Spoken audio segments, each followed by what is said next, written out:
তুমি কি খাবা? আর সারাদিনে খাওনি? এই ম্যাও, তুমি আজ সারাদিন খাওনি? খাবারের জন্য অপেক্ষা করছে। এই নাও, এই যে সেই খাবারটা নাও। এই যে ময়নার মা, এই তোমার খাবার। নাও নাও, খাও খাও খাও খাও। গরুর মাংস খাচ্ছে,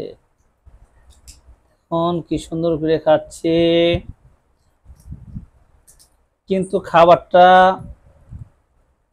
ইস কি মজা করে খাচ্ছে গো। দেখুন, এখন আমাদের পোষা বিড়ালটি খাবার খাচ্ছে। দেখুন মাংস খেয়েছে, এখন ভাত খাচ্ছে, কারণ তার পেটে অনেক ক্ষুধা। এই অবলা প্রাণীকে কেউ আঘাত করবেন না, কষ্ট দেবেন না। যারা যারা এই প্রাণীটি লালন পালন করেন তাদের উদ্দেশ্য বলছি, ভালো থাকবেন আর আমার জন্য দোয়া করবেন। ধন্যবাদ। সকলেই সুস্থ থাকুন, ভালো থাকুন। আসসালামু আলাইকুম।